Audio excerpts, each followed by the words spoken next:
राधे राधे, जय श्रीमन नारायण, हरे कृष्णा। आज हम सुनेंगे कार्तिक मास में सुनी जाने वाली 3 कहानियाँ। गणेश जी की कहानी, बुढ़िया माई की कहानी और उसी के साथ हम सुनेंगे पीपल पथवारी की कहानी। तो चलिए ज़्यादा देर ना करते हुए शुरू करते हैं। सबसे पहले हम सुनेंगे गणेश जी की कथा, जो कि कार्तिक के महीने में सुनना अति शुभ माना गया है। तो चलिए शुरू करते हैं। प्रेम से बोलिए एक बार जय जय श्री गणेश। एक समय की बात है कि माता पार्वती बोली, हे पुत्र, कार्तिक मास में गणेश चौथ को किस गणेश का पूजा करना चाहिए? गणेश जी बोले, गिरजानंदिनी, कार्तिक में विकट नाम गणेश का पूजा करना चाहिए। चंद्रोदय के समय आधे भोजन करना चाहिए। पूर्व समय में अगस्त मुनि नाम के एक ऋषि थे। वे समुद्र के किनारे कठोर तप कर रहे थे। वहाँ से कुछ देरी पर एक मादा पक्षी अपने अंडे को सेर रही थी। उसी समय समुद्र का चढ़ाव आया और अंडे को बहा ले गया। पक्षी बहुत दुखी हुई और उसने प्रतिज्ञा की कि मैं समुद्र जल को समाप्त कर दूंगा, और अपनी चोंच से समुद्र जल को फेंकने लगा। इस प्रकार करते करते काफ़ी समय व्यतीत हो गया, पर समुद्र का जल टस से मस नहीं हुआ और वह पक्षी बहुत दुखी हो गया। अगस्त मुनि की शरण में गया और उसने समुद्र को सुखाने की प्रार्थना की। तब अगस्त मुनि को चिंता हुई कि मैं समुद्र को किस प्रकार पी सकता हूँ, समुद्र को मैं किस प्रकार सुखा सकता हूँ। तब महामुनि ने गणेश जी का स्मरण किया और संकट चतुर्थी के व्रत को किया। 3 मास में व्रत करने से गणेश जी प्रसन्न हो गए।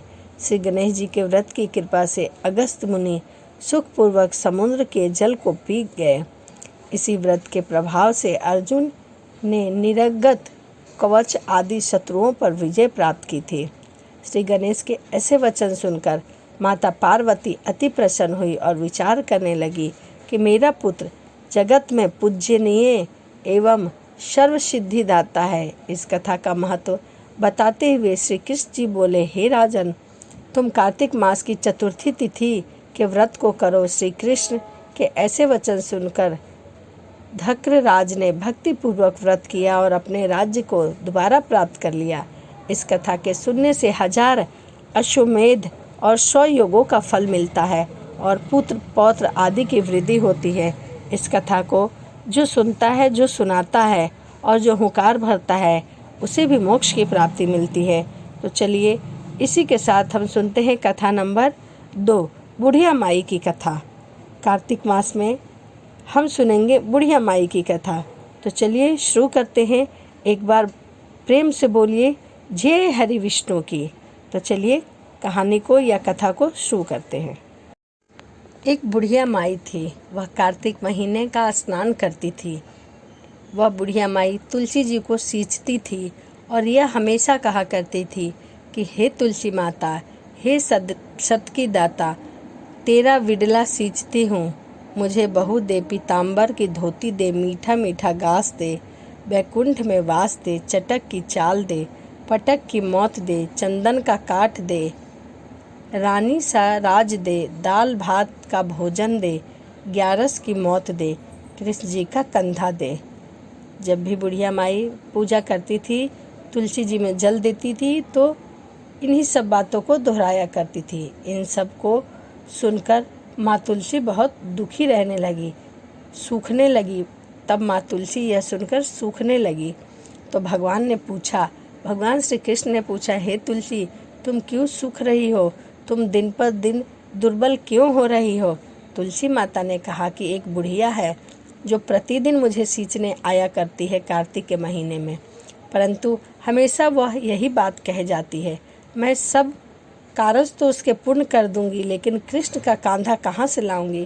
कृष्ण का कांधा उसके मरने पर कहाँ से दूंगी? तब भगवान बोले, जब वो मरेगी तो मैं अपने आप कंधा दे आऊँगा, तुम बुढ़िया माई से कह देना और बुढ़िया माई की सभी मनोकामना पूर्ण कर देना। जब बुढ़िया माई मर गई, सब लोग आ गए। जब बुढ़िया माई को ले जाने लगे, तब वह इतनी फूल गई कि वह किसी से भी न उठी। सभी गांव के लोग एक एक करके उन्हें कांधा दिए, परंतु वह उठ ही नहीं रही थी। तब भगवान एक 12 वर्ष के बालक का रूप धर कर आए। बालक ने बुढ़िया माई के कान में एक बात कही तो बुढ़िया माई उठ जाएगी। सभी लोगों ने कहा कि ठीक है, तुम भी यह कह के देख लो। तो बालक ने बुढ़िया माई के कान में कहा, बुढ़िया माई मन की निकाल ले, पीताम्बर की धोती ले, मीठा मीठा गास ले, बैकुंठ का वास ले, चटक की चाल ले, पटक की मौत ले, कृष्ण जी का कांधा ले। यह सुनकर बुढ़िया माई जो फूली हुई थी वह एकदम से हल्की हो गई। भगवान श्री कृष्ण ने उन्हें कांधा दिया। गांव के सभी लोगों ने भी कांधा दिया और बुढ़िया माई को मुक्ति मिल गई, वह बैकुंठ को गई। तो हे तुलसी माता, जैसे आपने बुढ़िया माई को मुक्ति दी है, बैकुंठ की वास दिया है, मीठा मीठा गास दिया है, चटक की चाल दी, पटक की मौत दी, पीताम्बर की धोती दी, जिस प्रकार आपने बुढ़िया माई की सभी मनोकामनाएं पूर्ण की, हे तुलसी माता, उसी प्रकार कथा सुनने वाले, कहने वाले और हुंकार भरने वाले सभी की मनोकामनाओं को पूर्ण करना। तो चलिए अब हम सुनेंगे कहानी नंबर 3, पीपल पथवारी की कहानी। तो चलिए शुरू करते हैं। एक बुढ़िया माई थी। उसने अपनी बहू से कहा, तू दही और दूध बेच कर आ। वह बेचने गई तो रास्ते में कुछ औरतें पीपल पथवारी सींच रही थी। उनको सींचते देखकर बहू ने पूछा कि हे बहन, तुम यह क्या कर रही हो? औरतें बोली कि हम पीपल पथवारी सींच रहे हैं, इससे अन्न और धन मिलता है, 12 वर्ष का बिछड़ा हुआ पति मिल जाता है। बहू बोली कि यदि ऐसी बात है तो मैं भी सींचूंगी। तुम तो पानी से सींच रही हो, परंतु मैं दूध से सींचूंगी। वह गुजरी की बहू थी। रोजाना दूध दही बेचने आया करती थी और रोजाना उसी दूध दही से पीपल पथवारी को सींचती। सास दूध दही का दाम मांगती तो वह कह देती कि महीना पूरा होने पर आपको लाकर दे दूंगी। जैसे ही महीना पूरा होगा आपको दूध दही का दाम मिल जाएगा। कार्तिक का महीना पूरा हो गया था। पूर्णिमा के दिन बहू पीपल पथवारी के पास जाकर बैठ गई और पथवारी ने पूछा, तुम मेरे पास क्यों बैठ गई हो? बहू बोली कि सासू माँ दूध दही का दाम मांगेगी, आज महीना पूरा हो गया है। पीपल पथवारी बोली कि मेरे पास तो दाम नहीं है, मैं तुम्हें क्या दान दूँ? ये भरा टिंडा पान पथूरा, इसको ले जा और अपनी सास को दे देना। बहू ने वही लेकर गई और जाकर कोठरी में रख दिया और डर के मारे कपड़ा ओढ़ कर सो गई। सासू माँ बोली, पैसे लेकर आई है? तब बहू ने कहा कि हाँ, कोठरी में रखी है, जाकर ले लीजिए। सासू माँ कोठरी में गई। कोठरी खोल कर देखा तो उसमें हीरे मोती जगमगा रहे थे। सासू माँ बोली, तू इतना सारा धन कहाँ से और कैसे लेकर आई है? बहू ने आकर देखा तो सच में ही वह कोठरी धन से भरा हुआ था। बहू ने सास को सारी सच्चाई बताई, सारी बातें बताई। सास ने कहा, अब की तू कार्तिक में मत जाना, अब की कार्तिक के महीने में मैं पीपल पथवारी सींचने जाया करूँगी। कार्तिक का महीना आया, सास दूध दही लेकर गई, परंतु सास क्या करती थी कि दूध दही को बेच आया करती थी और जो हांडी था उसे धोकर पीपल पथवारी को सींच दिया करती थी और बहू से कहती कि तू मेरे से दाम मांग। बहू बोली कि मैं आपसे कैसे दाम मांग सकती हूँ, आप तो मेरी सासू माँ है। मगर सासू कहती कि नहीं, तू मुझसे दाम मांग, मुझसे पैसे मांग। तब सास बोली, पीपल पथवारी के पास जाकर सास बैठ गई क्योंकि बहू ने उससे पैसे मांगे थे। पीपल पथवारी ने सास को पान पथूरा भरा टिंडा दे दिया। उसे ले जाकर वह कोठरी में रख देती है और खुद जाकर सो जाती है। तब बहू ने खोल कर देखा तो उसमें कीड़े मकोड़े बिलबिला रहे थे। बहू ने कहा, सासू माँ यह क्या है और कहाँ से लेकर आई हैं? सास ने कहा, देखा, बोलने लगी, पीपल पथवारी बड़ी दोगली है, बड़ी पटपीटन है।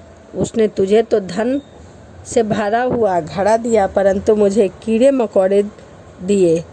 तब सब कोई बोलने लगे कि हे बहू, सत की भूखी सींची थी, तुम तो धन की भूखी थे। बहू ने सत्य के लिए भूखा था, बिना किसी आस्था के लिए पीपल पथवारी को सींचा था। इसी वजह से पीपल पथवारी ने उन्हें धन और संपत्ति दी और तुम्हें कुछ नहीं दिया। हे पीपल पथवारी माता, जिस प्रकार आपने बहू को दिया है वैसे ही सबको देना। जैसा आपने सास को दिया है वैसा किसी को भी न देना। तो यह पीपल पथवारी की कथा थी, कार्तिक मास में सुनी जाने वाली। आज मैंने आपको 3 कथाएं सुनाई हैं। पहली कथा मैंने आपको गणेश जी की सुनाई है, दूसरी कथा मैंने आपको बुढ़िया माई की सुनाई है, तीसरी कथा मैंने आपको पीपल पथवारी की सुनाई है। आपको वीडियो कैसी लगी है कमेंट ज़रूर करिएगा। तो चलिए इसी के साथ वीडियो को समाप्त करते हैं और मिलते हैं अगली वीडियो में। राधे राधे, जय श्रीमान नारायण, हरे कृष्णा।